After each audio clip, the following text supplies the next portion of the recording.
This podcast is part of the Batman Universe Podcast Network, hosted by the BatmanUniverse.net.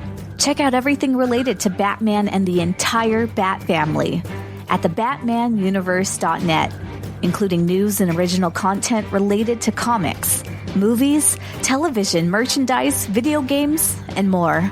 Also, check out some of the other unique podcasts that TBU has to offer. Consider supporting this podcast by becoming a patron on Patreon. Even $1 can go a long way in supporting this content that you enjoy. Look for a link over at the BatmanUniverse.net to offer your support now. And now, on with the show. Hello everyone, it's Rob here, and we're going to do a quick little edit before the show officially gets underway to explain to you what you are getting ready to hear. I had this really cool idea for the 100th episode of the show. You are currently getting ready to hear episode 93, and I've been doing the little countdown to episode 100. My wife thinks that's funny. You're counting down up to 100, but I digress.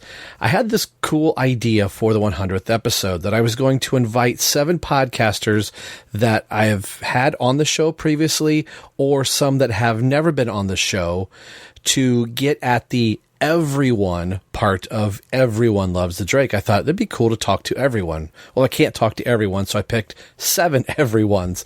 And the original idea for the 100th episode was to talk to these 7 individuals that I thought was going to be between 10 to 15, maybe 20 minutes at max, and ask a series of questions and compile all these in a nice, decent size 100th episode, a celebratory episode for the show to get at the everyone angle of the podcast.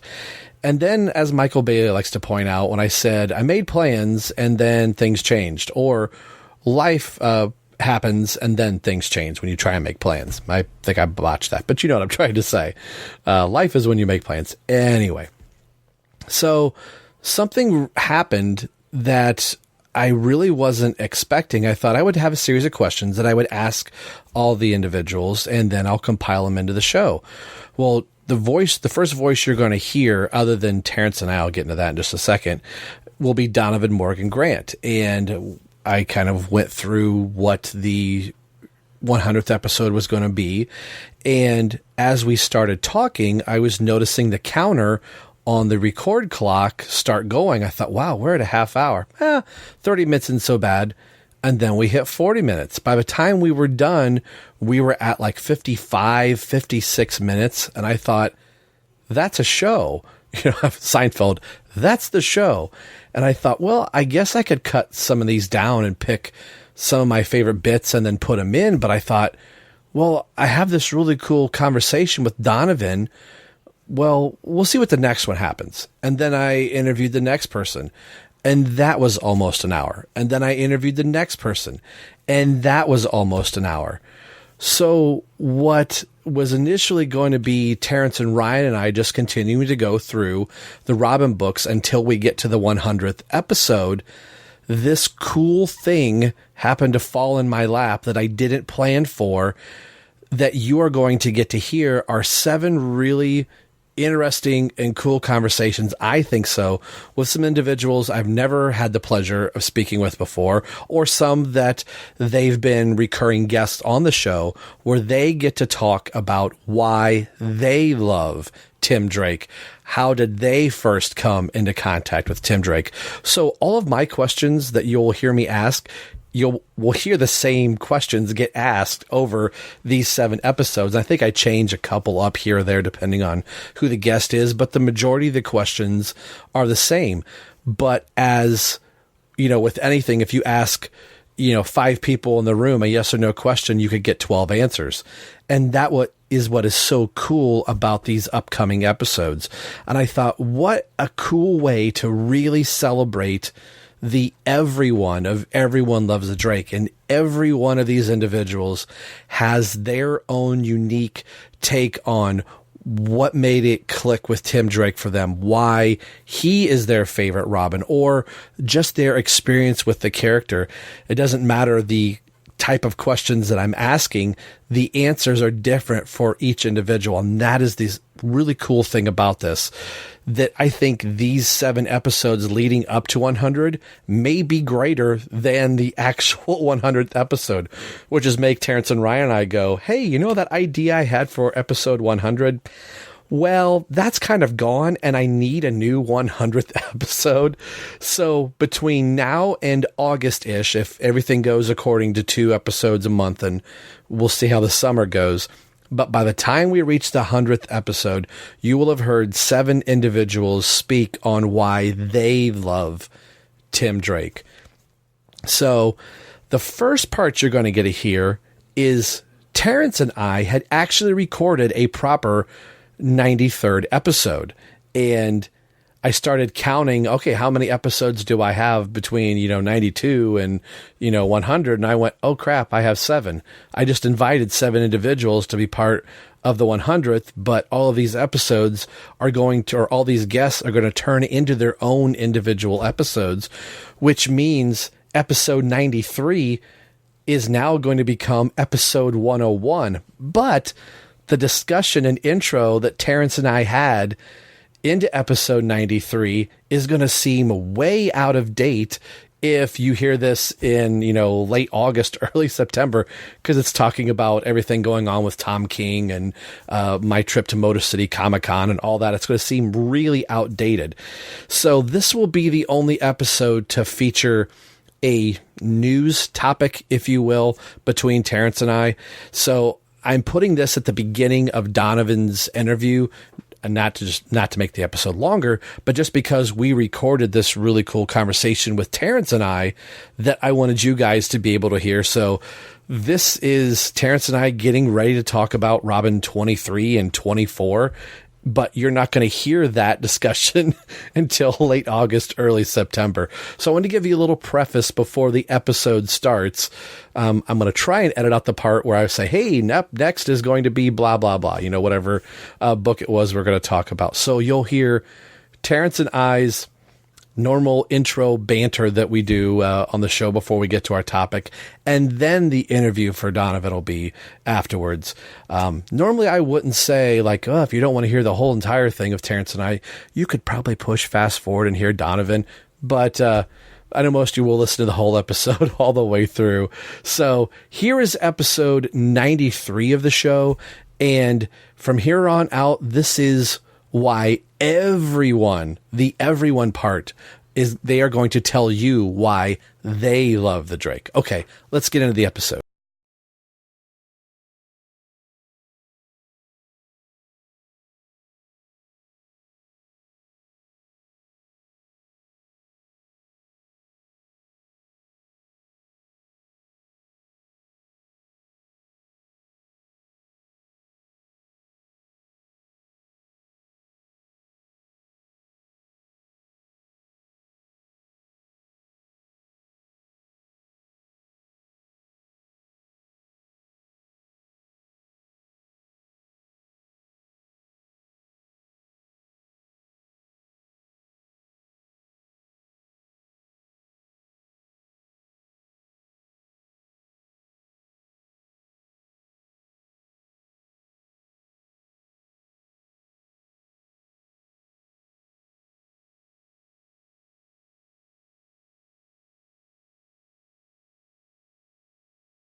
With the bumper is bought to you. See, it's been so long. You sound like a New Yorker. Yo, it's brought to you by. Tony's Deli, yo. Tony's Deli. Best They make slice of meat around. Yeah, it's just like your mama's. So Vito's Pizza. Go in and grab yourself a slice. Yeah. And tell him Uncle Vinny said hello. And Vito's Pizza was my favorite pizza place growing up in New York. But yeah, for anyone who lived near Mount Sinai and Coram, it was good stuff. Yeah. I've always heard that mentioned in like TV shows. I thought, that's probably not a real thing. So that's evidence that, that was a real thing. Yeah. But other than Vito's Pizza, this is brought to you by the BatmanUniverse.net. You can go check out the Batman Universe for a whole host of other podcast shows on Batgirl, Batfans, Bat Books for Beginners, and a bunch of reviews on TBU, so go check them out. And there's Patreon pages over there, so you can give a little coinage to TBU. That would be great. And we're also partnered with Batman on Film with their podcast network, BatmanPodcastNetwork.com. You can get a hold of us on all the social media outlets, Facebook, Twitter, Instagram. Just search Everyone Loves the Drake and you'll find us. You can email into the show at robineltdpodcast@yahoo.com. And you can also find us on YouTube. You've already heard his voice. It's been a little bit. We left him behind when Ryan came to Ohio and to speak at Bowling Green. So now we're going to catch back up with Terrence. Terrence, how are you doing, sir? I'm doing good. I was very envious of your situation. Not jealous, because I'm happy for you guys, and it sounded like it was a great experience, but kind of envious. But I've had a lot going on. My oldest stepdaughter is getting ready to graduate high school. My youngest stepdaughter is getting ready to finish middle school. We got graduation stuff. We got college stuff. It's been crazy, but it's been fun. But you guys, sounds like you had a great time. Plus, then you just send me these random photos of just you hanging out with Jim Lee. Like, just me and Jim Lee. I was like, Rob. Yeah, that was really cool. Depending on when you're listening to this is Memorial Day weekend. It's the 26th of May. The previous weekend, I got to attend Motor City Comic Con, and that was something that I had been wanting to do.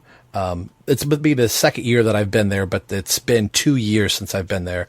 It's a really nice convention, and the guest list, like with most conventions, they start, having a very early preliminary list, and I'm going, there are some people on there I'd like to see. And somebody messaged me and said, hey, are you going to Motor City Comic Con? And I really hadn't decided at that point that I was. And he said, well, Jim Lee's going to be there. And I'm like, holy crap. Jim Lee's coming to like our neck of the woods. It's like, I'm in Ohio, but Michigan, just in Novi is where it was at, just a little bit farther than Detroit. It's about 2-hour drive. I thought, man, I can make that. And initially I was just going to go to the convention, just buy the 1-day convention ticket rather than do the 3. And I thought, well, I'll just camp out at Jim Lee's table. And my wife and a good friend of mine that I went up with was like, I don't know. With Jim Lee coming there, the only way you're going to see him is if you do the VIP package. And I looked at the VIP package. It was like $150 or something like that. And I thought, there's no way I'm going to be able to convince my wife to can I spend $150 plus the ticket to go in? And so I just was kind of telling her about it. And she said the same thing. She's like, there's probably only going to be one way that you're going to get a chance to get anything signed by him or a chance to meet him. And I was like, so what are you trying to tell me right now? She's like, we've got enough. You can do the VIP thing. And I felt like I just won every single Christmas as a kid. And I got to tell you, there's a little sticker shock hearing that. But when you start thinking about it, that's not that bad a price to meet a comic book legend. I know a lot of people are used to the old days where you just wait in line and meet them for free. But to meet a legend who's also running or co-running the entire comic book, of DC Comics, their industry, which is a lot of work.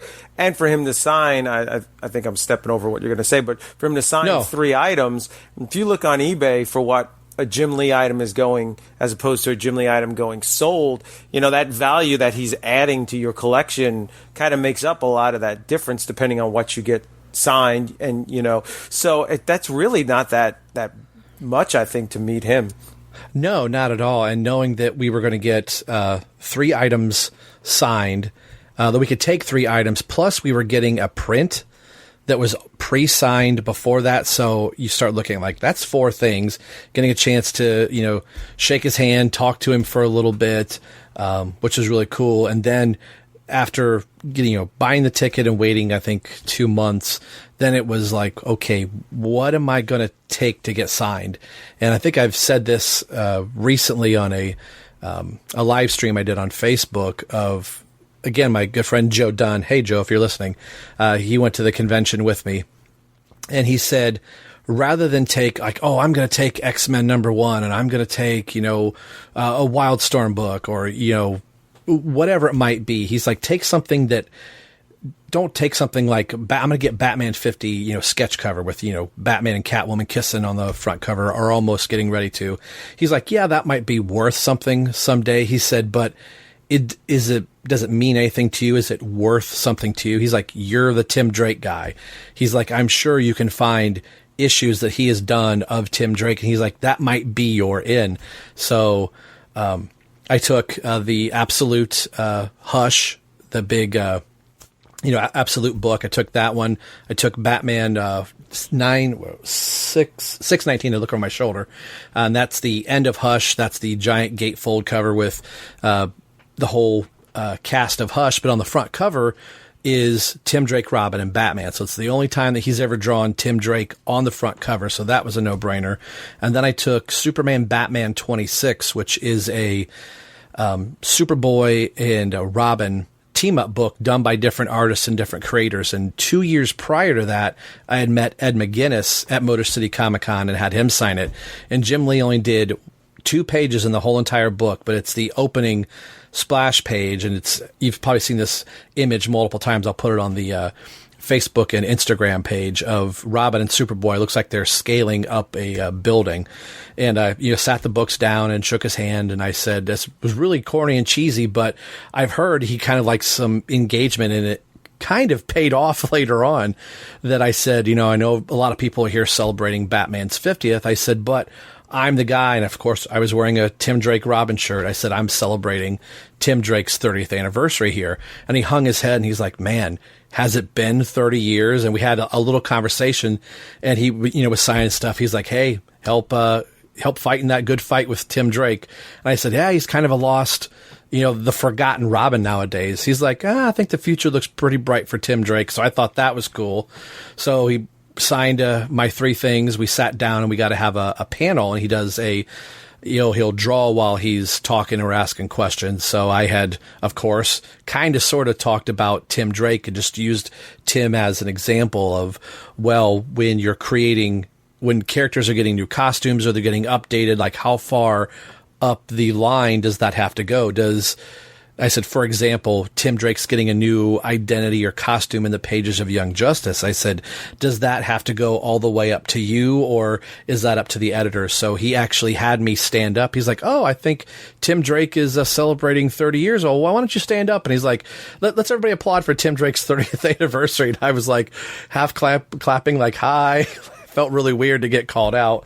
And then to find out that the Detroit Free Press was filming that panel. So if you go on YouTube and type in Jim Lee Motor City Comic Con, you can see the panel that I was at, and then Jim Lee, you can see him ask me to stand up, and it's really weird. You really can't hear the questions that much, but Jim Lee's responses, just his insight on just the comics and stuff in general was pretty cool. So that was also the big highlight. And the other thing for me was getting a chance to meet Eddie Barrows, which if he does conventions, are usually in like Los Angeles, California, or maybe New York. So for him to wind up in the Ohio, Michigan area was really cool too. So I bought some original artwork from him, got him to sign a bunch of books. Of course, I had him sign A Lonely Place of Living and a couple of the Rebirth trades and a couple of Teen Titans books that he was on. So that's my little Motor City Comic Con experience. It was really cool. It was their 30th anniversary, and it was just really cool all the way around. I got a chance to meet Alan Davis, Tom Grummett. I got a chance to talk to him for a little bit, and I think that's going to play into hopefully a future episode of the show. My wife printed up some business cards for me to hand out at the convention, so I was handing those out. I got a chance to meet TJ. Hello, TJ. I met you at the Motor City Comic Con, so it was cool to kind of get recognized by somebody that listens to the podcast and watches the YouTube channel. And I got a chance to talk to a fan of the show too. So that was kind of surreal in itself. Like, I'm just out here with a bunch of other sweaties getting autographs, and here was somebody wanting to come up and shake my hand. So it was really kind of interesting as well. So it was really cool to be able to do that. Yeah, Jim Lee has done my absolute most favorite panel in all of comics. In Hush, he did it in watercolor, actually, and it's a scene with like young Bruce Wayne, and he turns a corner and he sees the Alan Scott Green Lantern, and I don't know what it was. When I saw that in reading the comic, I felt like I was there with Bruce, and like it was so unexpected, because it's unexpected for Bruce to have seen that, and man, it took my breath away, like literally, like I was like, and I thought it was so amazing. And then I saw him in an interview years later saying how he was disappointed with how the watercolors turned out in that, and that was he so didn't cool. want that. And I was like, oh my gosh, here I think it's the greatest panel I've ever seen. For me personally, I mean, you can have another panel as your favorite. And I'm not trying to say it's the greatest. I'm just trying to say it's my favorite. And here he's like disappointed with it. Like, oh yeah, it wasn't quite what I wanted. So, but yeah, his interview is really cool. I took away from it. It seems like DC is having somewhat of a relationship with Todd McFarlane, and with Spawn 300 coming out soon, and Todd's kind of making sort of his own, pardon the pun, rebirth here. And, I've always loved Todd McFarlane's art, and he seemed to always love Batman. And even if you watch his, his YouTube channel and stuff, like, he'll draw a lot of Batman. He's always talking about Batman. And I feel like, I don't know, I've just got my fingers crossed that we may get something really good, maybe a Todd McFarlane return to Batman. Maybe it's just me wishful thinking. Did you catch that vibe when he was talking about that a little bit at all? Yeah. And there were some questions about, the Image guys. Does he stay in contact with them? And of course he's poking fun at some of his friends, and they do the same thing to him. But I got that as well, that he was saying that there are some things on the horizon. It was like a follow-up question that somebody else had, but shortly after a McFarlane question was asked. And I kind of got that vibe too, that I think DC is really kind of opening up the reins in what they're wanting to do, and having creators move in and out. And, we just lost Patrick Gleason to Marvel, but we gained, I forget who the person from Marvel is coming over. I'll probably have to try and find an editor's note here somewhere. But I could see somebody, like McFarlane doing like it's not exclusive, but just come over and do a few issues. Or even if it was something like, if he just started doing some covers on some books, I think that would be pretty cool too. So, I mean, he did Batman Year 2, which I had got signed there by Alan Davis. But looking at his artwork in there, I felt like we got just a small little glimpse of what McFarlane could have done with Batman. And like you said, with his Spawn stuff, you could see he really was leaning in to what his Batman work maybe potentially could have been. So, yeah, I would love to see McFarlane come back and do something like that. But to tie that together with Mattel losing the toy license, McFarlane Toys is going to be producing Batman, but DC action figures. So if you're seeing like the Fortnite figures in stores and stuff right now, those are the figures I'm kind of paying attention to say, this is what McFarlane Toys is doing in action figure style, and knowing that, well, somebody's got to design all these characters for the manufacturer of toys. That's going to go right to McFarlane's desk or his whole team. So if he doesn't get a chance to draw in the comics, we're going to be seeing probably a lot of box art of all of these DC characters. So you'd have to think that's going to tie in somewhere, that if he's doing box art design, that somebody like Jim Lee will say, well, hey, why don't you do this special issue of Batman or Superman or Green Lantern or whatever. So I don't think that's too far out of the realm of possibility. Like 10 years ago, you would have said, nah, there's no way. But now, especially being in the Rebirth era, I think they've kind of released some reins of who gets to draw and who gets to play and do what. And that'll probably feature into our upcoming topic here next. Yes, I was going to say, I'm guessing Tom King wasn't at Motor City Comic Con, was he? No, he was not. And I was kind of surprised. Like, the story didn't initially break till after Motor City, but there were some rumblings in the hall while we were outside waiting to get in to start the signing with Jim Lee, of people just kind of talking about Tom King, and I half wondered, like, oh, is somebody gonna, ask the bold question? But at that time, we didn't know, because the Tom King information just officially broke this Monday, Tuesday, if I remember correctly, with this being the 26th.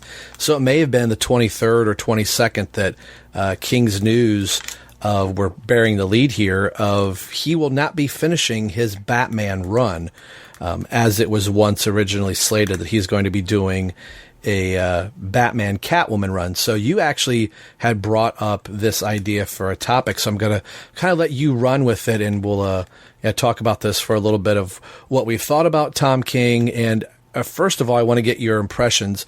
I'm probably going to get the number wrong. I want to say it's issue 71, 72, but I'm calling it the Punch issue, where I thought, oh, look at this. You've got Robin, you've got Robin with Damian and Tim being on there. You've got I forget who was all on the front cover. Duke Thomas, and I think even Cassie was in there, and I'm not sure who else was on the roof with them. Oh, the Huntress was on there as well. I thought, wow, Tom King's putting some other members of the Bat family other than, a Nightwing or a Batgirl or something like that. And this issue was going along, and Tim's trying to console Bruce about what was going on. And then the last panel is Bruce clocking Tim Drake Robin right in the face, and it's that meme that you see all over the place that's now running concurrent with the Batman meme of slapping Robin. And yeah, I was like, of course, being upset, like being a Tim Drake fan, going, yeah, that's kind of crappy. But for me, that was starting to underline of what's been going on in the Batman book, where I started going like, all right, what in the hell? Like, what are we doing in this title? So I want to get your opinions and your thoughts on this now that I've already kind of laid mine out there. Yeah, I mean, I don't even really remember that punch, to be honest with you. I'm trying to look it up while we're talking about it. I've been incredibly underwhelmed with the Tom King run, and I was kind of wanting to wait to pass judgment, because I did hear from the very beginning in interviews with him that he wanted this to go to 100 issues, and he had a 100-issue arc in mind. So I was always like, well, let me wait till we see the whole thing. But it just doesn't work for me. The artwork has been amazing. They've gotten the top-notch artists. The artwork has been fantastic. No complaints on the artwork, and the artwork has saved it.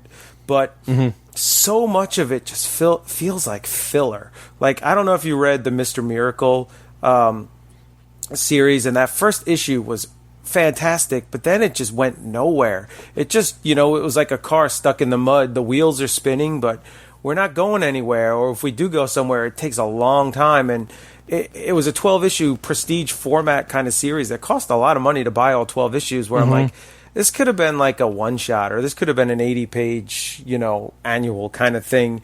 And same thing with I had a friend who really liked the Vision series. I never really understood that one. I never got into that.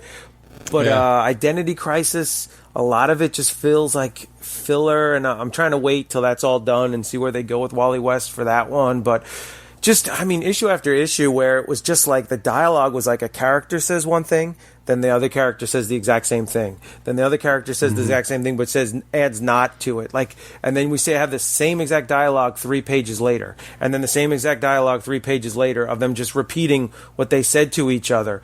There's the issue with Nightwing where him and Nightwing are just running around Gotham City and nothing happens other than that dialogue, and then all of a sudden Nightwing gets shot in the head. But then it's like, but then the next issue it's about Batman going to Russia. Like, these things happen and there's no like payoff, and then the whole wedding thing, man, I just hate that. It was like the story itself would have been okay if it just came out as the story, but when DC hypes it as the wedding, and then they have like 200 different covers for all these different variants for all these retailers and a midnight release, and they make us, they don't make us, but we buy these like whatever is 6 or 7 issue tie-in, the prelude to the wedding, and that's, at $3 or $4 each, and then for it to just then leak the week before what the ending of the story was, which shows it was never even a wedding anyway. It just left a bad taste in a lot of DC comic fans. And then the last, I'm about an issue or two behind, but like the last 8 or 9 issues or so of the series has just been filler. We left off with this great cliffhanger where Batman is in the cave and Alfred is like, your father's here. And then we had a 4-issue tie-in with the Flash, which was an okay story, but it's like, that's not where you left us. And then there's been just dream after dream. There's a Professor Pig issue. There's a Joker issue that literally is a complete waste of paper. It's like Batman chasing after the Joker, and it's nothing happens, and it's a dream, and the dialogue is just weak, and it's like, what did I just buy here? Like, it's $3.99 for nothing. And so like I said, I was trying to, I'm probably rambling here, but I was trying to hold judgment till the end, but now I think we're going to pull the plug. I've heard the rumor that sales have been dropping. It's getting beat by the not the Incredible Hulk, but what are they calling that? The new Hulk series. I can't remember what it's called now off the top of my head. Yeah, but that one's doing really well, and it's getting good reviews. And that I'll look it up. It's is it the Savage Hulk, or I can't remember. But that's doing really well and beating it. So, I hope when the end of the day, Tom King says, like, I got to finish my story the way I wanted to finish it. I just finished it in a Batman Catwoman miniseries. Although him saying that his original ending was going to change Batman for decades to come and have repercussions, I don't know if that's necessarily going to happen or not. So I don't know, but I just feel like it's going to be another Scott Snyder thing where, so release the Snyder cut. Like, oh, if only those mean executives had just let him do what we want, we would have had this amazing, incredible movie, but they meddled and now we got garbage. Where I'm like, what did you see that ever suggested that the Snyder cut would be amazing and phenomenal? Like, I don't see it. Yeah, it would have been different. It would have been his vision. And if that's what you like, I guess you could say it was amazing. But I don't see where fandom would have thought that if he did what he wanted to do, it would have been great. But I don't know. What are your thoughts on the series? Have you enjoyed it, or I think you said you're just not really liking it that much either. I was current up to issue 51, so the only reason I read the most recent issue is because I saw Tim Drake on the front cover. So I think it's issue 74 where the whole Tim Drake thing figures into it. So I got an advanced copy of it and was reading through it, and I was like, oh my gosh, like, what in the world is going on? But King's Batman feels like a soap opera. Like, I haven't watched The Guiding Light in 25 years or 30 years maybe. And I'm sure if I watched Monday's episode, I'd be like, oh, okay, so it's later the same day. Like, it's this. And I don't mean to offend anybody that says, like, oh, if you love Tom King's run, great. But I feel it's a lot of spinning its wheels for the sake of spinning its wheels. Like, okay, we're going to go 100 issues and we're just padding out all of this story, where I think you could take away 30 issues of the King run and go, okay, now you've got a concise run. But like you said, it jumps from issue to issue. You get a cliffhanger in one issue, and then 2 issues later, you finally get a chance to talk about it. But the issue before is a completely different topic. So I've got stacks of it that I'm eventually going to read it. And I've been one of those guys that I've been double dipping into the books. So I'm buying 2 copies every 2 weeks that it comes out, getting the A cover and the B cover both, because I think the B covers are just so good. And I almost, I had made the decision actually to drop getting the A cover of the Tom King book, because I still liked the B variant so much. And it's been the first time in a long time that I've thought about just dropping the Batman title altogether, just because Detective has been really good and has been the consistent book. I think since Rebirth has started, there was a little hiccups, a few issues every now and then, but the King book has just really been, it's been a struggle to kind of read. And then you put that with Heroes in Crisis and what's been going on in that book. Somebody said, like you mentioned, the Snyder Cut, like he should get to, complete his vision. And I go, should you be allowed to complete your vision to the detriment of the sales of the book? Because you can go look at the sales for the Batman book. It's not where it was even at the height of Scott Snyder's run. So the book is dropping, like every week. The book drops a little bit more. So I think at some point it's like triage, like DC would have to say, or to tie this back to Motor City, like Jim Lee or somebody would have to make that decision. Like, all right, we're not going to quote unquote fire you, but the sales of the book are waning. We will allow you to continue to finish your run in a book that is not in the Batman book. You can do a Batman Catwoman book, but we're going to bring somebody in to like breathe life back into the main Batman book. And this is the 80th anniversary, and that's what I keep telling myself over and over again. Like, for Batman's 80th anniversary, this is the story that we're telling. And I'm looking at Tomasi over in Detective going, I'm sure liking this a heck of a lot more than I am the main Batman story. So, yeah. Well, it was, not to interrupt you, but it was weird, too, because at the same time, Tom King's doing this Nightmare run, which is all just make-believe stories. Like, he's got a bachelorette party with Superman and Catwoman and Lois Lane and all these things. Detective was doing a make-believe story where Leslie Thompson had gotten killed and all this stuff. So it was kind of like, is there a Bat book that actually is in continuity where it's not just, imagination of, I realize the whole thing is imagination, but where like, right. It's not just at the end of it, like dun, dun, dun, it was just Batman's dream. And even I was looking right here on Twitter, Tom King had, put up a quote that said, and this is from Tom King's Twitter, which is Tom King TK, or at Tom King TK, I should say. He said, "This is a long story being told in lots of ways by lots of artists. I begrudge no one for saying, 'What the hell is going on?' Exclamation point, question mark." So I feel like it's unfair to judge it now because a lot of these things read differently when they're collected in a trade paperback. And honestly, the people who buy it monthly and read it monthly are a small percentage of the overall people who will ever read the story, just in sheer numbers, because most people will come to it later and get a trade paperback. So things change in the trade paperback, but I don't know. It's just a bad look for DC with everything going on. It's just another bad look. You know what I mean? Yeah, and I think at the end of the day, like, I'm not invested into the Bat-Cat relationship. Sorry, Jordan. But if you're going to put Batman and Catwoman together, great. But I still want to see Batman punch some guy in the face. I want to see him riding the Batmobile. I want to see him swinging from rooftops. I don't want to see him getting a cheeseburger with Superman and being at a carnival and throwing, darts at a board and them falling in love with each other. Like, oh, I think I like your girlfriend. I'm like, why don't you go punch? It's like watching the Superman Returns movie. Like, shouldn't Superman punch somebody in this book? And I felt like there were issues where Batman's in the costume, but he's like, oh, my life's crazy. Oh, I'm going to have another dream. I'm like, let's do some Batman stuff.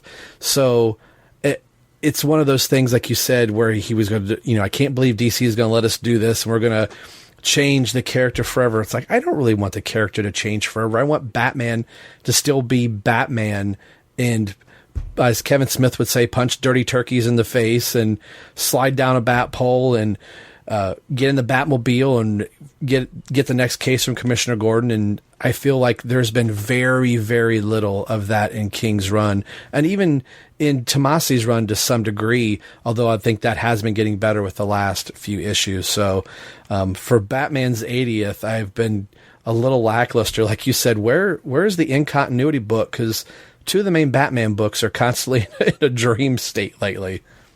Yeah, and you know what got me with the whole Batman Catwoman, and again, sorry, Jordan, but I never got that moment from Tom King, because I was always able to, let me preface this, I was always able to, like, take that Tom King Batman Catwoman and look at it separately. So I didn't have to worry, well, in this book over here, or this book from 1986 or whatever. Like, I could say, like, this is his vision of the characters. If they're in love, if they're getting married, I can handle that. But I never got a moment from him where I said, aha, this is why these two love each other. Right. Like, as dumb as it sounds, in Batman Returns, when Bruce and Selina are having that dance and they finish each other's sentence after repeating what, a kiss can, what does it say? A kiss can be deadly, or the mistletoe. A mistletoe can be deadly if you eat it. Mistletoe can be deadly, but a kiss can be deadlier, right? Yes. Right. Yeah. That like, watching that, I'm like, that was like that aha moment of, I get it. I get why they love each other. I get why they're into each other. I just haven't got that from Tom King's run. So it makes the rest of it feel like when Batman's like, I love you, Cat. I love you, Cat. Oh, let's say I love you, Cat 15 more times in one issue. I'm just like, what is this? What is that? It just, and I'm fine with Batman being in love with Catwoman, and I'm fine with Batman getting married to Catwoman and having a kid and calling them, the Huntress or whatever. I just have a problem with every 15 panels. I love you, Cat. Like a love struck 12-year-old or something. Yeah, I don't know. It's a forced romance. Like, well, I'm trying to tell you that these two belong together. Like, you can tell me that they belong together, but you're not showing it, and you're not showing the reasons why they should. But with that, there should be reasons why they shouldn't either. And I think he at least landed that with Catwoman going, "Oh, I can't make Batman care about me because he'll stop being Batman." So that was the one time as a reader I was like, thank you. At least he stated that. But we just spent 2.5 years of you telling me that Batman loves Catwoman, and you didn't say why he loves her. It's just like, oh, well, these two should be together, so we're going to write a story around it. And it never got there. So I don't want to pass quick judgment, but the Batman Catwoman title, I probably will not pick that up. This probably sounds bad, but I will be glad for a new writer to be writing the Batman title and getting Batman back to being Batman. And if DC is like, no, Batman and Catwoman are going to be together, they're going to be married, they'll be a thing, great, fine. But let's have some action in some of these books for a while. You can still have story and character development, but it's just been like one long giant soap opera for quite a while.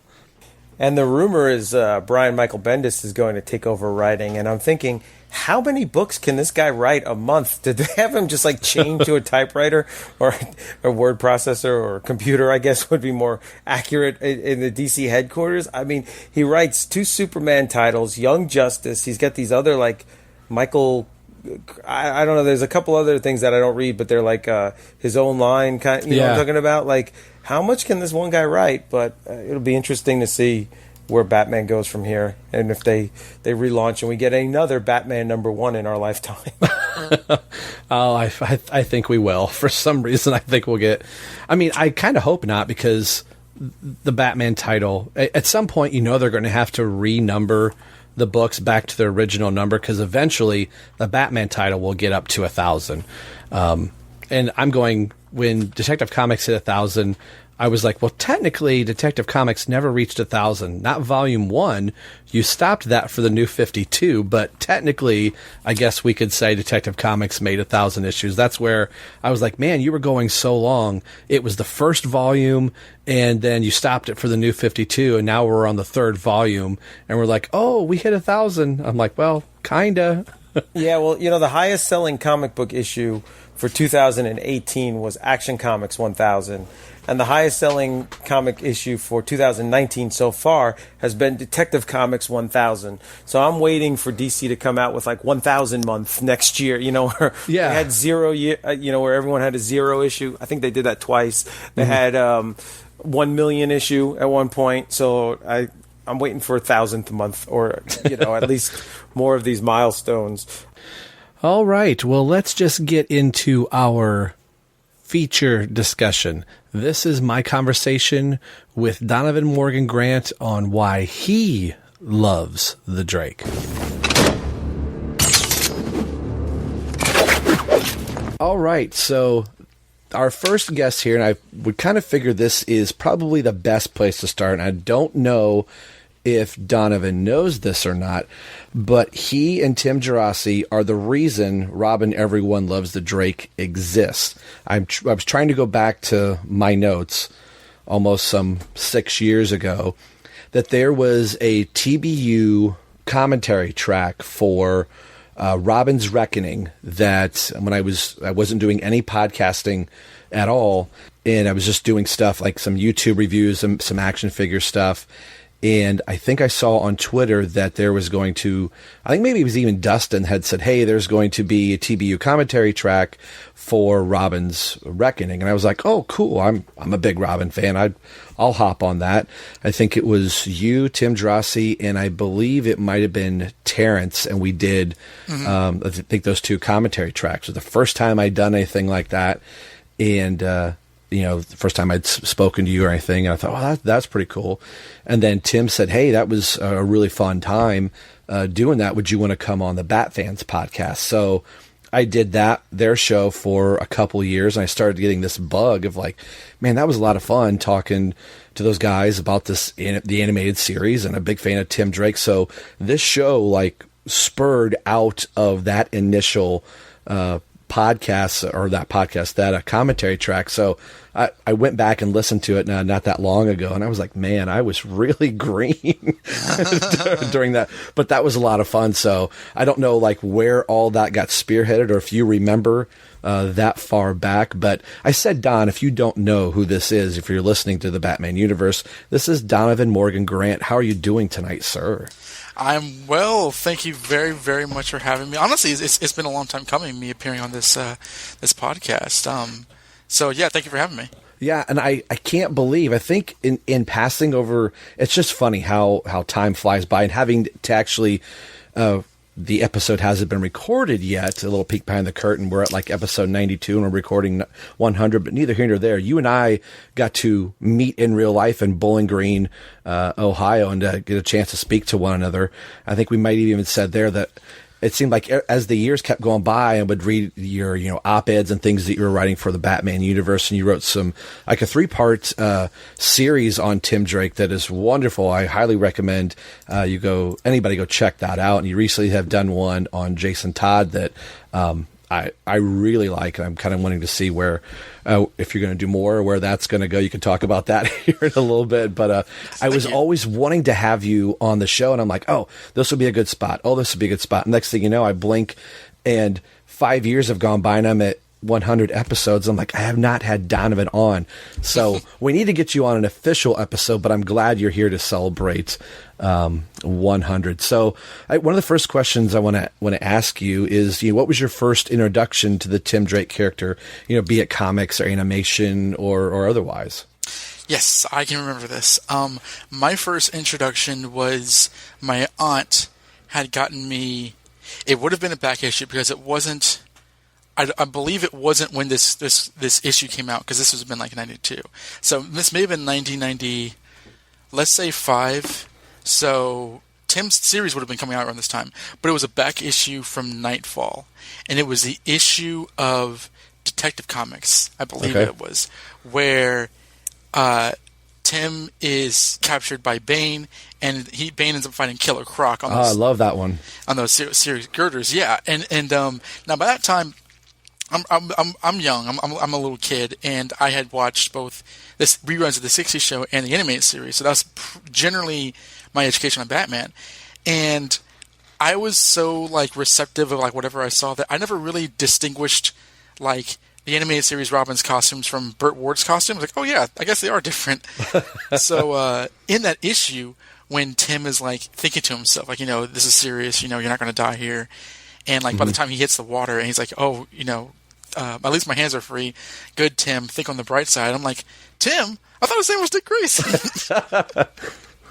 So that was my introduction to Tim. And like, my brother and I got into collecting his series right before the new Batman Adventures came out, when they actually introduced Tim Drake in the cartoon. And we were very excited because we felt for the first time we kind of had forward knowledge on what the cartoons were adding to the comics, even though I didn't actually know Tim's origin when that cartoon came on. So for all I knew, it was the same as it was in the animated series. Of course, it wasn't, but like it was definitely Nightfall Part whatever. That was my first introduction to Tim, and then of course later on the Dixon series. Yeah, and I was just looking it up as you were talking. That's Nightfall Part 4 was released May 1993. Yes, it's a hilarious issue. Yeah, and you were talking about an introduction and where you started. So once you got past the animated series, and that was really cool to see that, wow, they're actually using, the Tim Drake character. And we would come to find out, obviously, it's a little bit of amalgamation of Jason Todd and Tim Drake thrown in there. But do you have a favorite Tim Drake story or favorite story, be it his solo series or just one that where Tim is in, where you're like, oh man, this is really cool. This is something you ought to pick up because it features Tim Drake? That is a darn good question. I was kind of scrolling through the covers because I really love those first 50, 100 issues of Tim's series, and I remember. I mean, I have some solo issues. I have a real huge heart for Robin number 10, but I also really like. You know what? This probably isn't even my favorite, but it's one that I kind of have a soft spot for because it was one of the earliest stories I read. And I believe you just covered this, the Ninja 2-part story. Oh, I love that story. Yeah, with Dragon Cat Parsons. My brother and I got that 2 parts, and it was a really easily to digest kind of story, that kids could read, but also it was, it wasn't kiddie. Right. People were dying. And I remember going on a school field trip and taking some comics with me. And I had, because it's, okay, don't tell me, it's Robin 21 and 22, right? Correct. Very nice. I still got it. So I took those 2 issues, and I was, staying in a bunk room with a couple other kids, and kind of passing around to pass time. And I remember people like, "Oh man, what happens next? Where's the next part?" So kids who weren't actually into comics, I was kind of sharing them DC at the time, and it was no, this is really fun. So I think I would probably throw up anywhere between Robin number 10 and maybe some of the other stuff later on. But I think that my most nostalgic story is the Dragon Cat Parsons 2-parter ninja story. Yeah, that was a fun episode to do just for us, and it was one of those little gems that I remember reading back in the day and going back for the show. I was surprised how much we were all recalling that, and I think it's just one of the things that we say on this show quite a bit, that Dixon just has a way of telling these small little stories that really set up Tim's world and set up, who Tim is. And it was just a fun story. We have done, at this point, chronologically, about 4 or 5 years of Tim Drake, becoming Robin and having Batman's back broken and getting ready. The, Cataclysm and stuff is, a little farther down the line, but it was a nice little breather of all of this crazy stuff that Dixon could go right back into Tim's world and this crazy ninja camp that he's in. And there's some really fun tongue-in-cheek moments in it, but just some really clever humor that I always just found really endearing. So that's cool that that was a favorite of yours as well. Oh yeah, absolutely. I mean, what was your earliest memory of the character? Because I don't believe I know off the top of my head. It was actually Lonely Place of Dying was my introduction. I think I was getting comics from the grocery store from my mom. I would, if I saw a yellow cape or the blue cape on a comic cover, didn't care if it was Detective or Batman or the Superpowers collection, I wanted to read Robin and Batman, and usually in that order. And I would flip through a book. If I didn't see Robin in it, I would end up putting it down. And it was in 7th grade, sitting next to a guy named Troy Van Handel. I'll never forget his name. And he was drawing the death of Robin from blanket on the issue, Jason Todd's death of the family. And I said, "Oh, what is that?" He said, "Oh, this is the issue where Robin dies." And I was like, "Robin? They're killing Dick Grayson?" He's like, "No, this is Jason Todd." I was like, "Oh, who the heck is Jason Todd?" So I got this huge history lesson, and not really knowing at the time how comics worked and anything, I went to a 7-Eleven, and on the spinner rack was the last issue of Batman Year 3 and the start of A Lonely Place of Dying. So I had the end of one story and the beginning of another, and I was like, "Oh, cool, Dick Grayson's in this. Dick Grayson is Nightwing. Who the heck is Nightwing?" Mm-hmm. And so then seeing that story progress of "Oh, cool, this kid is going to convince Dick Grayson to become Robin and get rid of this stupid Nightwing persona." And then, of course, by the end of it, I was like, "I like this kid as Robin, and this Nightwing character is pretty cool." So that was my introduction. I was right on the ground floor just by dumb luck and just by sitting in art class and watching, someone draw the death of Jason Todd. So I read that trade And then he had given me the trade, and I didn't even know what a trade was at the time, read Death of the Family, and I had to go find out, is there going to be any more Robin? So it was just so odd that the end of year 3 and The Lonely Place were both in a spinner rack at the same time. Yeah, totally. That was a story that like I had seen images of like Lonely Place of Dying because it has that very gleeful Perez cover of Batman and Robin swinging. Oh yeah, with such a grim title. So it was always interesting to me because I read that years later after I read a lot of Tim's stories. So like that's because he has a very like interesting origin because his origin, and I remember writing about this when I wrote about my in the Tim article, is that like it ties him to the golden age origin of Robin in a way which I feel if it was done today people would complain about, but it seems that everyone just took to it immediately when it actually did happen. It engendered him with a lot of goodwill, interestingly enough. Oh yeah, and it puts Tim in the place of he gets to it sounds like it's exciting. I get experience of death, but he gets to see the birth of the character and gets to witness Batman arriving on the scene and then figuring out all of this and then bringing it to Dick Grayson, which I thought was really endearing of Marv Wolfman to write that in, and then even telegraphing it into Batman Year 3. You get that small little picture of the Graysons taking a picture with the Drakes, and then they're off, and then you don't even have to mention that it's Tim, but you see this little boy in there, and you start putting those pieces together. So like you said, it sends goodwill out to the character, and it instantly makes you like the character because he's invested in this is what is better for Batman's health. He needs this character. He needs you, Dick, and goes the other way. Like, well, if Dick can't do this, there needs to be a Robin there. And I just found that so cool reading that this person knew and understood the importance of Robin.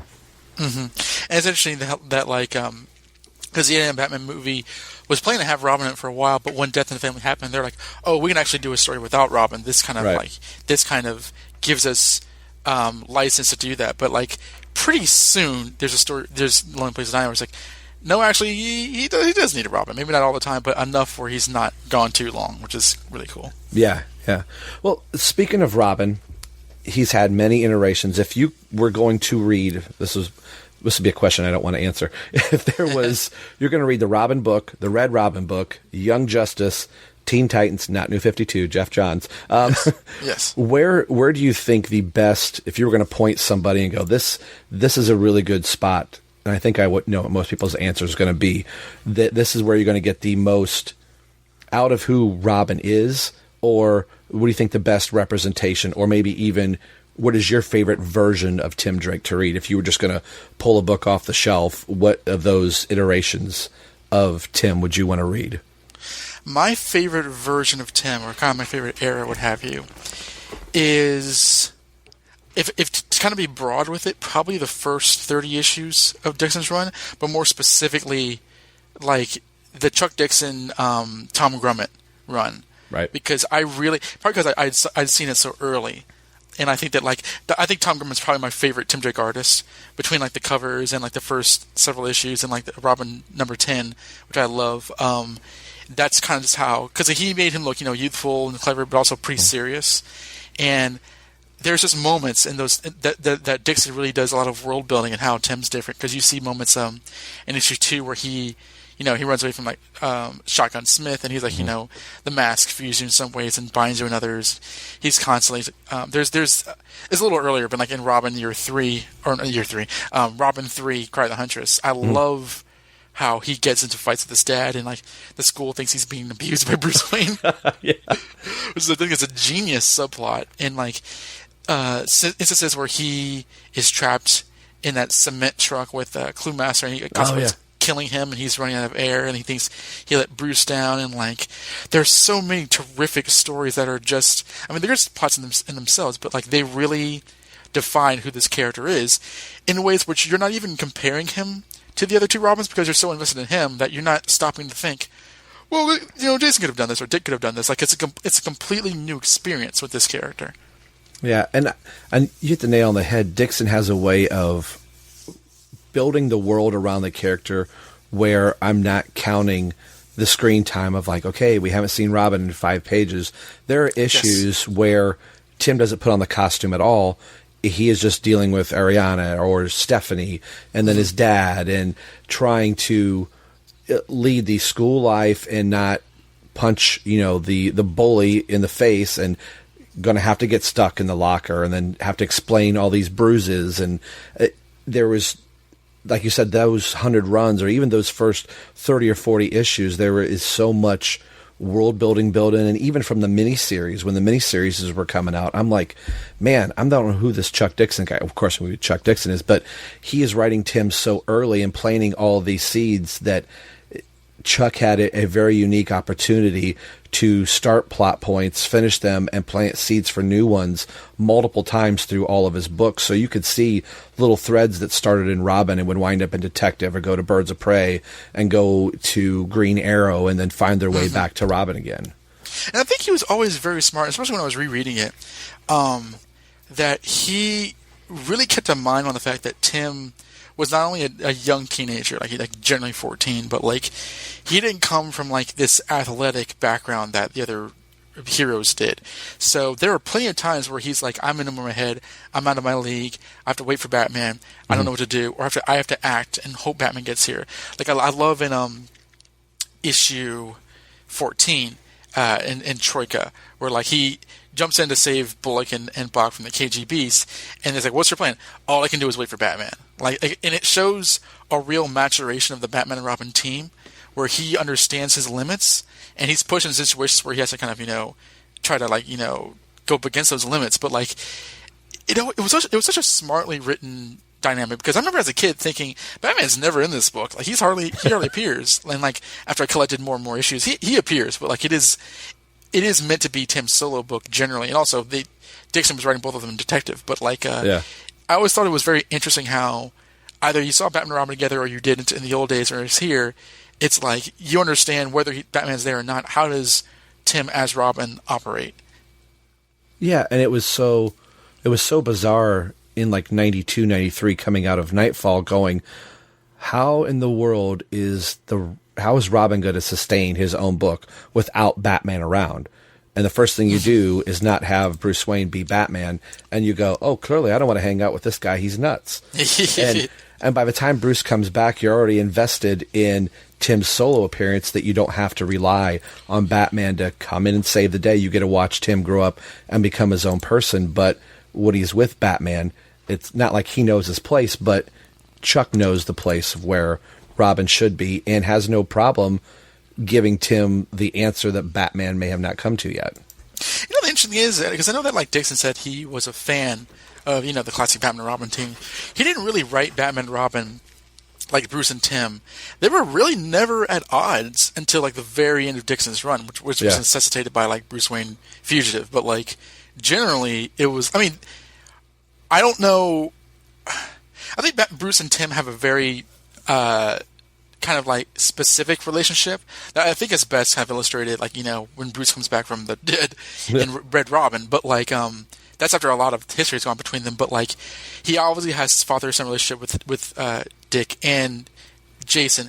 But by the time he gets to Tim, it's much more of a mentor-mentee kind of like work relationship. Like, Tim isn't necessarily relying on Bruce for, kind of personal moments. He kind of talks to Alfred and Dick about that. So Bruce and Tim's relationship is interesting in seeing it sort of in the abstract. It's a very professional relationship. And through the ups and downs of like the various Bat crossovers, do you get that sort of long game kind of growth into a type of father-son relationship that kind of, necessitates itself once he adopts him, which I just now remembered happens. Yeah. And that adoption happens like right on the heels of Damien entering the picture. And I remember when that happens, it's like, oh, he adopted Tim. This is going to be a whole new dynamic. And oh, by the way, I've got a son. I was going, what? Right. Yeah. That's a whole tangent for another time. Future episode. Right. I wanted to ask you about the costume that, Robin, from what the average Joe, or my mother, as I like to say, is like, oh, he always wore those green short shorts. I wonder what your take on the costume. We got to see Tim for the first time in the green short shorts. It was actually Jason's costume, would you have wanted Tim to that's the Robin costume, that's what he wears, or are you glad finally they updated the costume that it does not scream 1990s after the fact? In the 2000s, you have Guy Gardner, Warrior, next to Tim Drake. Tim looks very, sane, very sane. And you can put Kyle Rayner. I love Kyle Rayner's costume, but there's enough aesthetic that you go, okay, that's a 90s character. So what'd you think about Tim's costume when you first saw it? And, does Tim escape the 90s, or is there a 90s stigma that when you look at Superboy and his jean jacket, you go, oh, that's 1990s. Does the 90s still wear on that costume from Tim? That's such a question. Well, I mean, like I said, it was used in the animated series, so I never really saw it as a product of its time. It was just that's what Robin looks like, and of course, I wasn't reading in 1940, so right. I mean, Robin's classic Golden Age costume is probably the most familiar, but funnily enough, that's secondary to me, just because of my familiarity with the animated show and the Robin comics.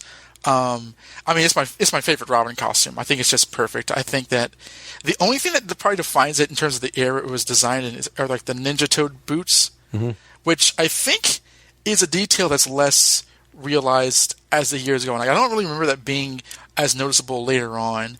But I'm looking at the covers now, and it says, no, it's a fantastic costume. All you really need to do was give him long pants, because I am especially after the New 52, and there's been a lot of Robin designs in the last decade, I'm pretty strict, because I have so much authority, about Robin's look, in that he has to look colorful and youthful, because he's the first sidekick that does define the character. That certainly defined Dick Grayson's character. I mean, you can add embellishes to the other ones. I am of the opinion that Dick Grayson as Robin needs to look colorful, which is why the New 52 Dick Grayson Robin costume just doesn't cut it for me at all. And I think if Jason wore the same costume and Tim had something different, it's a much more updated look. I think they the black and gold cape work well. I actually like it when his cape is around him. He has the long collar and all that kind of stuff. But no, he looks great, and I think that the detail of the stylized R burst, three-dimensionally bursting out of the oval is great. The limited number of those yellow bands across his chest. And kind of the bulkier belt, and the fact that the sleeves and the gloves are so tight that they kind of stick to his limbs as opposed to kind of hang loosely like a kid. That kind of makes it less juvenile. I just think it's so simple yet it's so effective. And I think the only Robin costume since that I think comes closest to really getting across the idea of the character without kind of breaking what the design needs is Phil Barosa's design of Robin in the flashback of the Judas Contract movie. Yeah. Because if you remember that, you see a flashback with the original Titans and Dick Grayson, and that to me is a wonderful Robin. Of course, he's designed 5 Robin suits by this time, but which I talked to him about. But all you gotta do is give him long pants, but basically keep the bright yellow, red, and green color scheme, and then that's identifiably Robin the Boy Wonder. So, but no, I never saw Tim's suit as a product of its time. Have you heard people say that it's a very 90s costume? No. I was just wondering, with him having one foot still in the 80s and 89, I feel like if Tim was created right after Nightfall, let's say, Batman gets his back broken, and at that moment Tim becomes Robin, I think he is going to look more like Azrael Batman. He's going to have the pouches and the belts and all of this stuff. I think he just skirts right into the beginning of the 90s. So since he is a product of the 90s, so to say, he's with, Impulse and Superboy and, Wonder Girl and all the crazy Young Justice costumes. And there's that classic Tim Drake costume. I just was wondering if some people automatically where people would fall with that. If you go, oh no, that's clearly the 90s, or is there something and not to sound cliche, but classic about it, that like the animated series, you can look at that show and go, you really don't know what time frame that is because it has transcended the medium from where it is. I mean, that costume finally got to see screen time in Batman Forever. Regardless what you think of Chris O'Donnell, I remember sitting in the theater going, that's Tim's costume. And it looked, at the time, I'm going, it looks so cool. And I have an action figure that I was like, when Batman Returns came out, there's an action figure of the Tim Drake costume. I have that same action figure, yes. Same here. I'm looking at it right now going, it works so well. And, in 2000, 1 or 2 or whatever, right before they retire that costume and he gets the 1 year later costume, that costume still worked, which that was a follow-up question I had for you. What did you think of the 1 year later costume, i.e. the Batman animated series Tim Drake costume? That's what Josh always says, that like they just ripped off the new Batman Adventures. It didn't actually occur to me in terms of my personal taste until it happened in the comics. I'm not it looks too Halloween-y for me. Okay. Like it's too warm. I don't necessarily mind a different design. I think that it's actually an interesting thing to do. But for Robin, I'm not a fan of like the spiked gauntlets or the scalloped cape, because that's always a very Batman-like signifier. I know Batgirl has it, but it's kind of a Bat motif, right? And I think for Robin, it's a little too intimidating, for lack of a better phrase. I think the black trunks look kind of cool, but like I don't know, and I don't hate the costume, but it has a lot of things I don't care for it. I don't love the long red leggings. I'm not a fan at all of any Robin suit where he has like long forearms. I think that I actually kind of like Damon's costume, but like I think generally Robin needs sleeves. So same here. I want sleeves in green. I don't care if it's a muted green that's, in the sunlight it looks green, but in the dark it looks black, that type of thing. But I want sleeves in green. I don't care where I'm okay where the green is, if the green's an accent, but I think the red, yellow, and green, and then having the black was just a stroke of genius, where you could say, like, why would Batman dress somebody in bright yellow and green to be a human target? Tim could finally, like you said, drape the cape around him. He could be cloaked in black just as Batman could.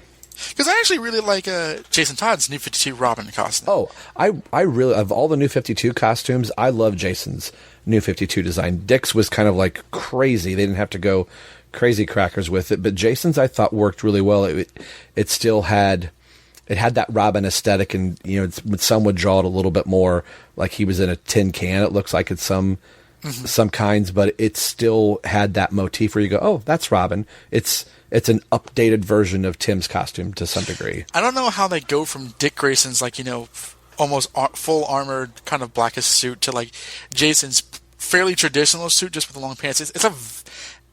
I don't know who was thinking about the transition there, but like Jason's suit with more red accents, like a red mask and stuff. I was like, that's actually pretty nifty. I actually saw a Lego design of that, like a Lego figure of that Robin, but like again, but kind of when we're going to the red costume for Tim. It's weird because like I like change in comics to one extent or another. I didn't hate it at the time, but I really didn't like dig it because I thought it was honestly it was too red. I didn't like the forearms, although I guess it showed an aging of Tim Drake. But I guess ultimately, except for the cowl, I actually probably preferred his Red Robin costume over his actual like Red Robin series costume over the 1 year later suit. But I don't I 1 year later suit. I want to stress. I got you. Cool. So speaking of like the 1 year later and the New 52 and all that whole thing, I feel like in the last 5 years or so, and probably even starting with the New 52, Tim Drake has kind of taken a back seat to other family members where, there's a new Lego animated movie coming out and you can see all the members of the back. Everyone's there but Tim. They're going to be doing Hush as an animated movie. I know they're keeping it in the, a New 52 animated universe, but Tim Drake is going to be left out of that and Damian's going to be in that role.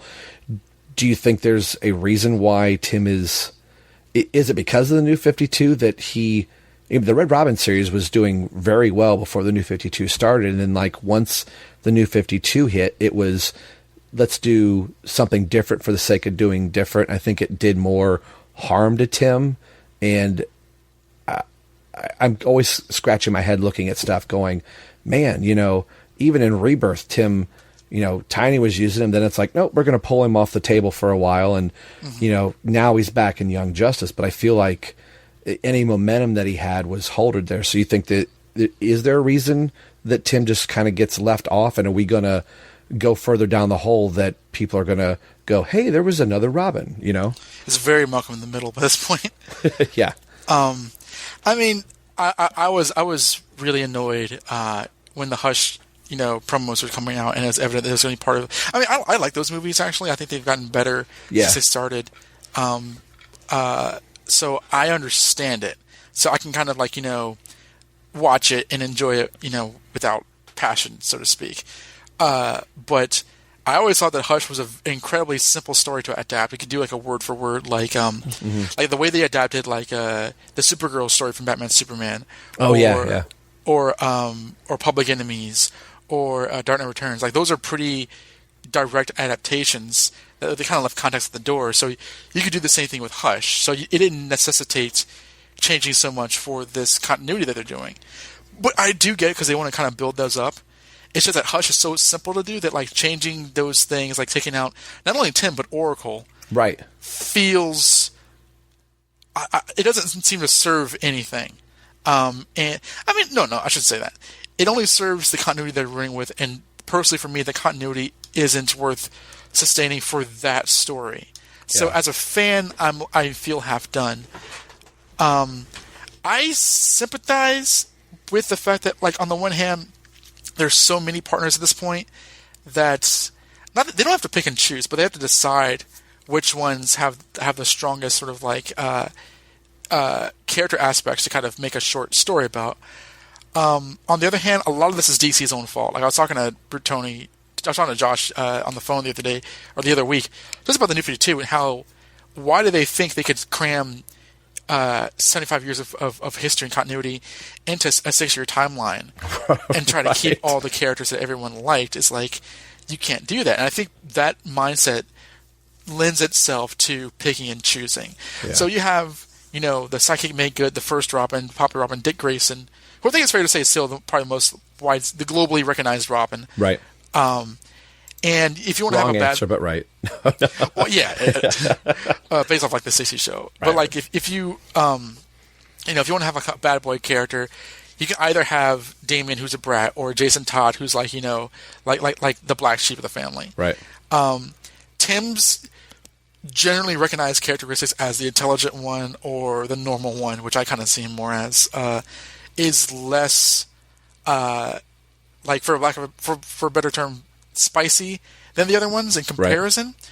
So I get it, but I don't think that equals, and for this reason we can't include him in there. I mean, credit where credit's due. I actually thought it was incredibly cool and also really brave of Young Justice, the animated show, to just straight up do all the Robs. Like they had Dick Grayson, they did a time skip, Jason Todd happened, they now have Tim Drake, and if for those who've seen the most recent season, they've implied Damian Wayne. Right. So, and with all the other characters too, like Stephanie, Cassandra, and Oracle. So they're making it look easy. Well, and even in Young Justice, I think they're implying that Jason Todd is standing behind Ra's al Ghul in one scene. Yes, absolutely. So all of this masterful Batman history that all the fans love and are just constantly denied in the live action movies, we're seeing it done elsewhere. The Lego movie is meant to. I mean, this is another 60-minute kid cash grab. So I'm not so much placing emphasis on that. Right. I remember feeling half done in the early Damian movies because it was implied that Dick was the only Robin. And it's okay, because Under the Red Hood was such a popular Batman movie. So, and I understand in that story not doing Tim because Tim's actually not in that story much in the comics, and I guess it would be kind of a tangent. But I don't believe there's ever been a Batman direct-to-video movie, if you don't count Return of the Joker, where Tim's actually in it. And it's funny because he's the most popular Robin. I think it's fair to say. I think in terms of Robin, I mean, you can like Red Hood, you can like Nightwing, or you can even like Dick Grayson as Robin, but Tim's definitely, I would say, in the top 2 running of generally agreed upon most popular, or at least people say the most their favorite. So I think a lot of the creators come from a different generation where they may like the character, but they don't see a lot of like story potential for himself unless you just do a Robin story. But I think to do Tim's story, you would need to do the Lonely Place of Dying origin story. You can't just kind of pluck him in there, right? Because he does kind of feel like an outlier compared to the other like more eccentric characters. Even though I know he's also in like the they do iterations of him in like the other cartoon movies, like Monsters Unlimited or something like that. Yeah. But aside from that, one other question I've got for you is, and I just totally lost my place, so this is going to be a total total edit. Oh, I got it. 3, 2, 1. Speaking of Tim, and obviously this is Tim's 30th anniversary, in the pages of Young Justice, I think issue 7, depending on when you hear this, it will already be out, but for us it's not. They are going to give Tim a new code name in the pages of Young Justice, and they say it's going to be Young Justice appropriate. So do you think that should be the natural progression of like, okay, Tim's been Robin and he's been Red Robin? I've always thought, like, let's flip a script. Let Damian and John Kent be the ones that get to be the new character. Do you think it's time for Tim to become something else? Or is Robin or Red Robin the perfect embodiment for Tim? Like, where do you fall on that line? Well, I feel he's already been something else in terms of Red Robin. A name I never thought was very clever. But it served a purpose. Like I don't necessarily think Black Bat's the most clever name, but I prefer it to Orphan. So it serves a purpose. But that identity was kind of strange. Like I like identities that go after Nightwing, Red Hood, Red Robin. I think all those work. So if Tim is going to abandon Red Robin, which wasn't even his in the beginning, it was like Dick Grayson's from Kingdom Come, then Jason Todd's. Right. So in fairness, he's not really had his own unique identity. I think that's fine, perfectly fine.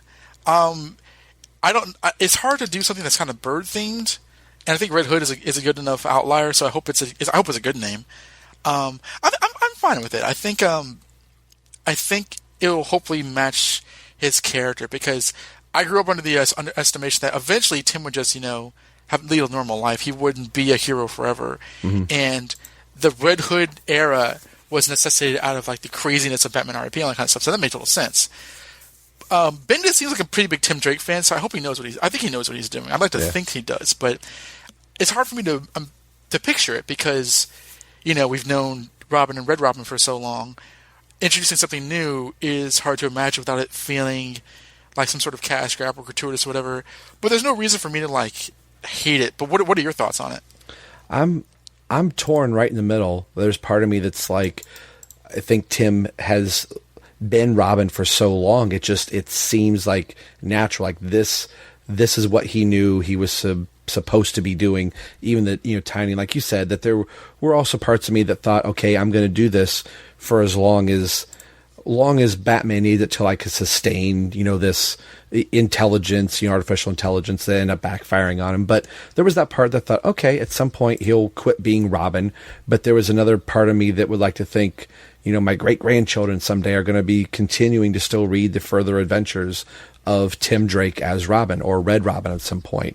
But it might be cool, like here we are at his 30th anniversary, and it's a whole new world for Tim. So like you said, as long as the name's cool, my only prerequisites are let him still have a cape and a domino mask, and I'll roll with it. Maybe keep him red.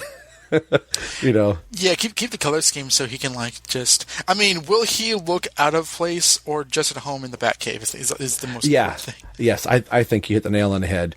Standing next to Batman, will you go, oh yeah, I still buy that, or are you going to go, man, that looks like Guy Gardner right there? Yeah, it's interesting. Like the Young Justice book is I'm enjoying it, but it's one of those things where it's like we've been burned so many times. Yeah, a lot of it is like I'm digging this, but like I'm cautiously optimistic. Where is this going? Will the other shoe drop? Right. Well, how did you like his? I think his depiction of the 52 is universally reviled, and I think Tynion, even being as kind of politically correct, working on DC, said that like the character lost something. So how did you take his sort of like redemption and or at least return in Rebirth. Do you think that like it was generally positive? Do you think that like there was some things out of place? Because he seems to be in this sort of rebirth redemption trajectory. So there's a lot of like kind of reclaiming the character. So do you think that like first, like what did you think about him in Rebirth, and based off Rebirth, does that give you any hope or caution for what Bendis will be doing? It gives me hope. I read through all 33 issues of Scott blah blah blah's won't say that last name, New 52 run, because some people are like, I can't believe you read through that whole thing. I'm like, if I don't read that, I'm not getting a chance to read Tim, and I know part of me is like, that's not being a good consumer. If the pizza is bad, why am I still continuing to go to that pizza place and eat that crappy pizza? But I was just starved, like, oh well, Snyder's writing, Tim Drake in like 2 panels, and then he pops up in, the Dark Knight book for a little bit, where I figure wherever that book was, when there were like 5 Bat books. So he was really out of the Bat books in '52 history. Yeah, it was just like really sporadic. Like one panel, he was in like Death of the Family was his most in like some of the Bat books, but it was, like you said, it was like very individualized. Yeah, and going through his middle name was now moved his first name, so his name could have been, Jackson Timothy Drake or something like that, or Drake was his middle name. I forget how they worded that. So I'm like, technically this isn't even really Tim Drake, but having Tynion put him back in, which I thought was really clever, that, okay, we're not going to throw him in the New 52 costume, but we're not going to put him in the red and black costume, that they made a purpose to put him in his Robin costume and kind of update it a little bit. And sure. I thought that was a good step. Like, we are resetting Tim back to where he should be. They put the origin back in there. They got rid of the, I tried to steal money from the Penguin, and then, I had to put my parents in a witness protection program. So they kind of, on some level, said, okay, everything that we knew from the 90s and 2000 is reset. So some people were like, if he's Red Robin, why is he in the red and green? And I'm like, I think you're missing the point of what Rebirth is. Yeah, it looks like Tim. It sounds like Tim. Like, the version of Tim Drake that a lot of us fell in love with is this version, with some of his New 52 parts there. But seeing him in Rebirth in Young Justice, where he's dropped the red from his name and he is now a Robin, I thought, okay, if this is where we're finally centering on him, this might be a good launching point for, okay, let's get him back to who he really is,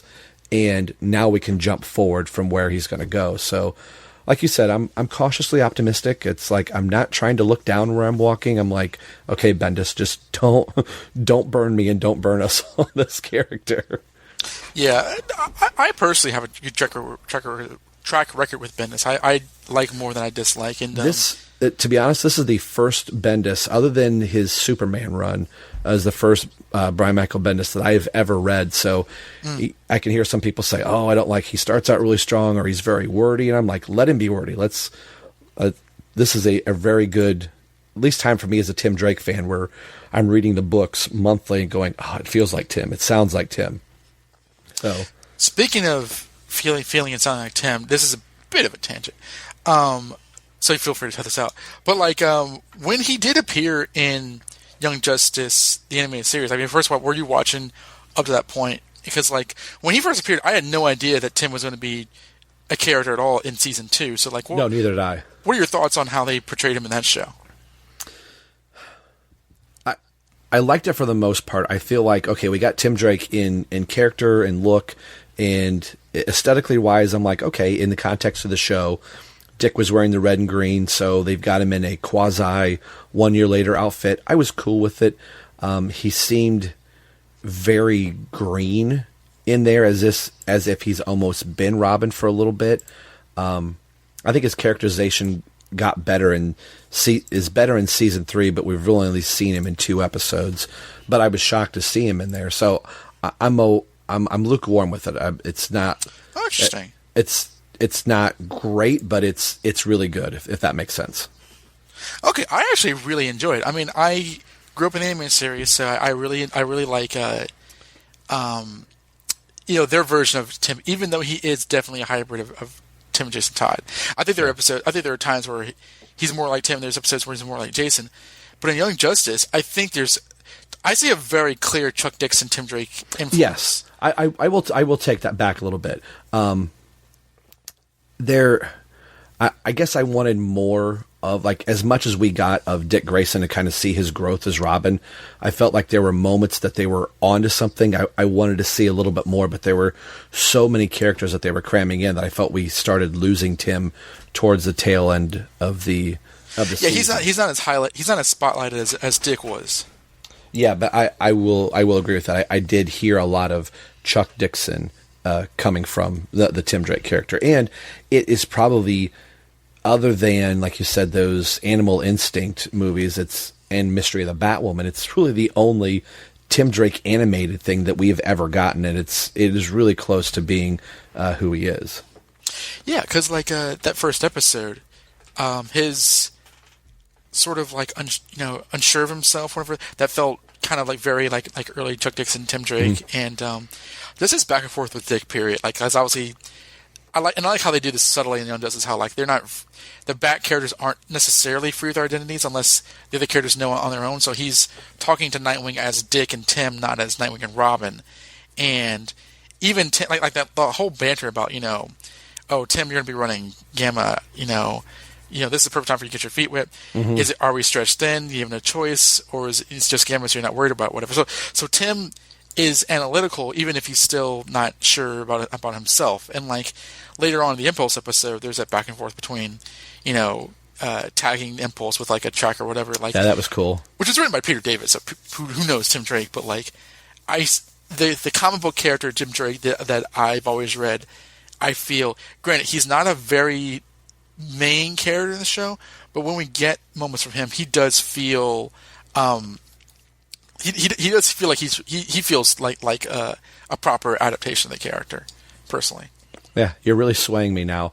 Not that I hated it before, but I think just because maybe my Tim Drake goggles were on, I was wanting so much, like, oh, I'm going to get Tim Drake just like we got in the first season of Young Justice. So I think I was pulled out of it a little bit, going, oh, I got to wait a couple episodes, then you get some more. This season 3, even his 2 small episodes where he's running with Cassandra, which I wanted to ask you about that. What was it like seeing an animated version of Cassandra Cain on screen with Spoiler, Arrowette, and Tim Drake? I thought that whole scene with Clayface was pretty cool, but I thought, I wonder what Donovan thinks of seeing Orphan on screen for the first time. I think I saw a glimpse of her in like one of the trailers, and I was like, is that? No, it can't be. And like, I love that those 3 characters, those 3 fan favorite characters together. Yeah. And like, I feel that like with Greg Weisman and his crew, I can just absolutely trust them because I very much enjoyed it. And I'm always I have heart attacks whenever like Cassandra's in anything, because like she has a history of being done wrong, but like I thought she was doing great, and I like seeing like Tim and Spoiler together. I mean, it's very kind of like squint and see, kind of like implicit, but it seems as though Tim has like left Cassie Sandsmark for Stephanie Brown. Yeah, I hope we see more of that. Right. I want to see a love triangle, because I thought that was cool at the end of Young Justice season 2, that after Bart is gone and kind of vaporized in the Speed Force, that you see Cassie and Tim like starting up a romance. I thought, well, that's kind of cool, and that even played into a little bit of Jeff Johns' Teen Titans run, where they were trying to get together over the loss of Superboy, and it felt wrong. I thought that was a great callback. So you're making me really want to watch season 2 now and rethink my answer. One of my favorite scenes is and it's Peter David, so he's like firing on all cylinders. But like when Impulse is saying how much he knows, he's like, that's a very Dick Grayson thing to do. I know all your names: Dick Grayson, Tim Drake, Gar Logan, and Beast Boy's like, your name's Tim, and yours is Dick. Yeah, and I always thought that was cool too. That Bruce did not want Tim to tell anybody. Like, don't tell anybody who you are. Like, that ran for a while, that no one knew who Robin was. Even like his closest friends did not know. his identity until he eventually ended up breaking that. Yeah, whenever you saw like Tim out of the costume in the shades, I just imagined that he told everybody his name was Alvin Draper. I love that. I always thought that was really cool that Dixon gave him a Matches Malone name. Like he had Alvin Draper to kind of fall back on. Awesome. Well, dude, this has been awesome. This really makes me regret not having you on the show, and I'm going to make sure that we will rectify that. I don't want to wait another 100 episodes. It's been a pleasure talking to you, and it was really cool to get a chance to actually shake your hand last month. Why don't you plug some stuff? Where can people find you? Where can they read your stuff? And you've got a really cool podcast if you want to tell the good folks at home all about it. Well, I agree. Thank you very much for having me. This is a lot of fun, and I'd love to come back for whatever reason. Unless it's to talk about that new 52 Teen Titans stuff, is actually not read that. But I won't torture you. Thank you very much. Like you mentioned before, I did do a spotlight series on Tim Drake that I mean to finish. I have outlines of. It's meant to be a 5-part series, and I did 4, so it's meant to be like 2 more parts. Okay, we're bringing it to 6. So I've been meaning to get back to that. It's just been a matter of time. It actually, I remember the last 2 parts me taking a long time just to kind of reread everything and get all my facts straight. But I do have a spotlight series called "Why We Love the Drake." Ka-ching. Well played, sir. Spotlight on everyone's fan favorite Robin. There are 4 parts you can find on the BatmanUniverse.net, as well as other articles I've written on various ideas, editorials, and I've also have reviews here or there. I used to review Batgirl during the Burnside era. I've headed up a lot of the commentaries, and I'm infrequently on Batgirl Oracle. Generally, every February and December, definitely every December. I was replaced by Chuck Dixon this year. That's the only person this Stella can replace anybody with. I remember getting that episode, like, oh, it's a Chuck Dixon episode. Wait a minute. Isn't Donovan supposed to be on this? I was thinking, oh, she had you on with him. And I started listening to the show. I'm like, nope, Donovan's not there. She texted me. She's like, would you mind if I didn't have you on this year? And I was like, this better be good. So that's my Batman universe related work, which I very much still enjoy working on this website. I have a main show, which is a lot less fun. No, it's fun, but it's more serious minded. Oh yeah. Questions We Don't Have Answers is a show I do with my co-host Harrison Shute. It's generally weekly. I mean, every now, we actually took about 2 or 3 weeks off for the Batman Conference. But generally, we have over 100 episodes there on KinoAnswers.com. It's a social-political podcast where we tend to talk about social issues and issues of the country and community. But we're both nerds, so we kind of come at it from a geek perspective. Mm-hmm. I'm a comic guy, so I tend to bring up comic books. He's a sci-fi guy, so he tends to bring up sci-fi stuff. And we have a number of episodes that either implicitly or directly relate to comic books. Last week we did an episode about what are the needs of an adaptation. So I mentioned comic book movie adaptations, video game adaptations. We kind of talked about Sonic the Hedgehog a little bit. But we also did an episode, which I really enjoy, about if superheroes were real, would the world be a better place? Should superhero comic books only be meant for kids? We talked about Alan Moore there. We talked about tropes and storytelling, violence, romantic tropes, as well as stuff about politics and various other things. So if you're interested in that, we're very opinionated, we're very biased, but we consistently invite other discussions and even people on the show just to voice their dissent, because we find that conversation is the most important thing rather than kind of pontificating. Right. So QNoAnswers.com is the website for that show. And once again, thank you very much for having me on this show. Yeah, thanks a lot, sir. All right, that's going to do it for our first Everyone Loves the Drake episode. So on the behalf of Terrence and our very special guest, Donovan Morgan Grant, this is Rob, and you've been listening to the Batman Universe, and more importantly, you've been listening to Robin.